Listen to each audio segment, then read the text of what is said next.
Apa ini? Pengetahuan tentang kedudukan dan peran PNS. Ada manajemen ASN dan smart ASN. Apa ya itu? Manajemen ASN. Manajemen ASN adalah pengelolaan ASN untuk menghasilkan pegawai ASN yang profesional, memiliki nilai dasar, etika profesi, bebas dari intervensi politik, bersih dari praktik korupsi, kolusi, dan nepotisme. Ketentuan umum tersebut terdapat pada Undang-Undang Nomor 5 Tahun 2014 tentang ASN. Lalu ada juga PP Nomor 11 Tahun 2017, Junto PP Nomor 17 Tahun 2020 tentang manajemen ASN. Lalu PP Nomor 49 Tahun 2018 tentang manajemen P3K. Manajemen ASN lebih menekankan kepada pengaturan profesi pegawai sehingga diharapkan agar selalu tersedia sumber daya aparatur sipil negara yang unggul selaras dengan perkembangan zaman. Berdasarkan jenisnya, pegawai ASN terdiri atas pegawai negeri sipil dan pegawai pemerintah dengan perjanjian kerja P3K. Adapun konsep sistem merit dalam pengelolaan ASN yaitu mendukung pencapaian tujuan dan sasaran organisasi dan memberikan ruang bagi transparansi, akuntabilitas, objektivitas, dan juga keadilan. Lalu ada Smart ASN. Smart ASN memiliki profil yang disiapkan untuk menghadapi era disrupsi dan tantangan dunia yang semakin kompleks. Profil Smart ASN meliputi integritas, nasionalisme, profesionalisme, berwawasan global, menguasai IT dan bahasa asing, berjiwa hospitality, berjiwa entrepreneurship, dan memiliki jaringan luas. Smart ASN terbagi dalam 3 kegiatan. Yang pertama, literasi digital. Kompetensi literasi digital tidak hanya dilihat dari kecakapan menggunakan media digital saja, namun juga budaya menggunakan digital, etis menggunakan media digital, dan aman menggunakan media digital dengan penuh tanggung jawab. Yang kedua, ada pilar literasi digital yang terbagi menjadi 4 komponen, yaitu etika bermedia digital, cakap bermedia digital, aman bermedia digital, dan budaya bermedia digital. Dan yang ketiga adalah implementasi literasi digital dan implikasinya. Saat ini pemerintah tengah menggodok wacana para ASN untuk bisa bekerja dari mana saja atau work from anywhere, atau kita bisa sebut WFA loh.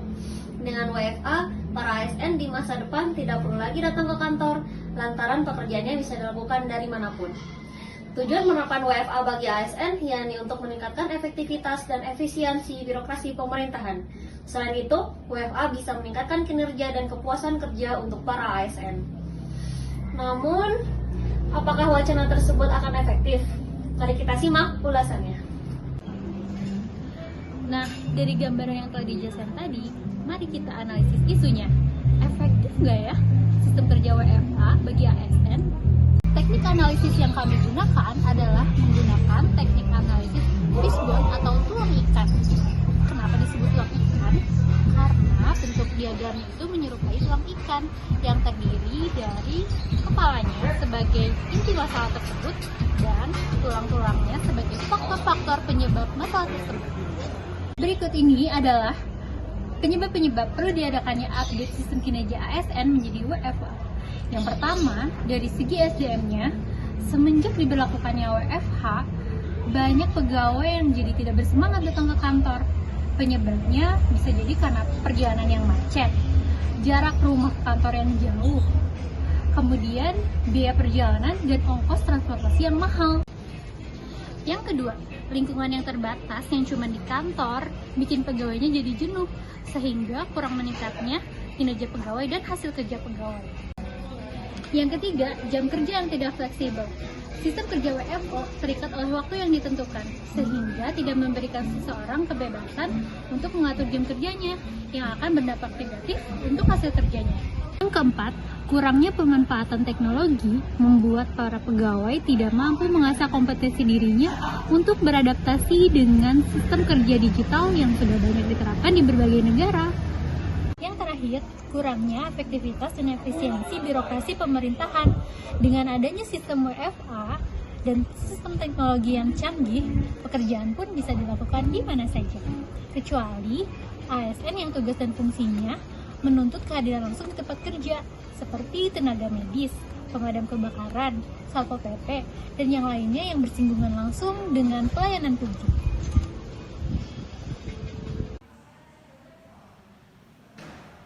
Pagi.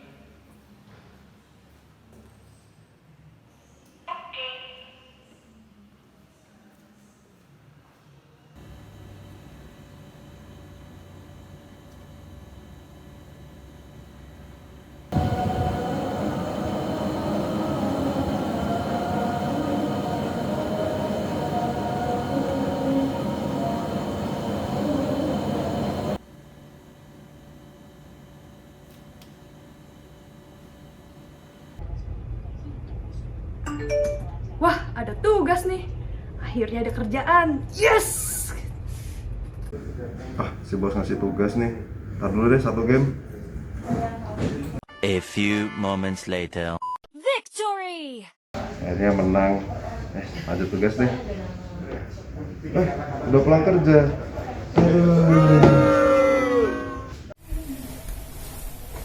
Udah waktunya kerja nih. Disesi dulu ah.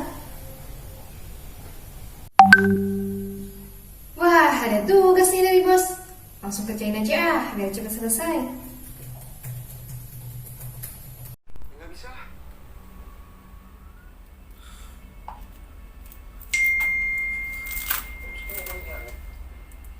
Tugas lagi dari atasan.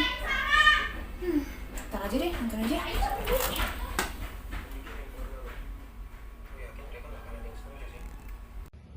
Dari penjelasan dan video yang sudah kita lihat sebelumnya, di sini dapat kita ambil dampak negatif dan dampak positif dari diadakannya sistem WFH atau Work from Anywhere di lingkungan ASN ini.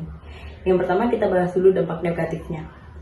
Yaitu dampak negatifnya dapat berupa yang pertama, karyawan jadi memanfaatkan sistem WFH ini sebagai ajang untuk santai-santai atau liburan, bukan malah mengerjakan tugasnya atau pekerjaannya dengan tepat waktu. Dan yang kedua, kesulitan membedakan antara urusan pekerjaan dan urusan pribadi, dikarenakan seseorang melakukan pekerjaan kantor bersama dengan pekerjaan rumah, sehingga dapat menjadi gangguan dalam menyelesaikan pekerjaan. Dan yang ketiga, menunggaknya tagihan listrik dan internet di rumah. Dan yang keempat, terbatasnya komunikasi dan kerjasama antara rekan kerja atau dengan atasan karena harus berhubungan dengan telepon tanpa harus bertatap muka secara langsung. Selanjutnya kita bahas dampak positif dari sistem WFH ini. Yang pertama, fleksibel dalam bekerja, yang artinya karyawan bebas menentukan jam kerjanya sendiri tanpa harus terikat oleh waktu yang telah ditentukan. Yang kedua, mengurangi biaya transportasi pastinya kan. Dan yang ketiga, berkurangnya tingkat ketidakhadiran dan keterlambatan absensi pegawai. Karena dengan adanya sistem WFH ini, karyawan dapat mengerjakan pekerjaan dengan santai dan tidak terikat oleh waktu di tempat kerja. Dan yang keempat, dapat menghindari kontak langsung dengan orang lain di masa pandemi COVID-19 ini. Di era digital sekarang ini, kerja bisa di mana aja. Yang penting gimana kita manfaatin teknologi serta ngasilin output yang maksimal. ASN harus bisa adaptasi dan tetap bekerja maksimal sebagai pelayan publik. Dimanapun tempatnya, kerjaan harus beres. Ngapain, Pak? Kerja, Mas.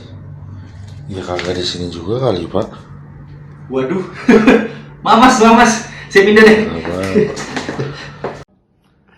Nah, tadi udah lihat kan videonya? Ups, lupa, belum salamnya. Oke, saya ulang ya. Assalamualaikum warahmatullahi wabarakatuh. Salam Pancasila. Gimana? Udah lihat videonya?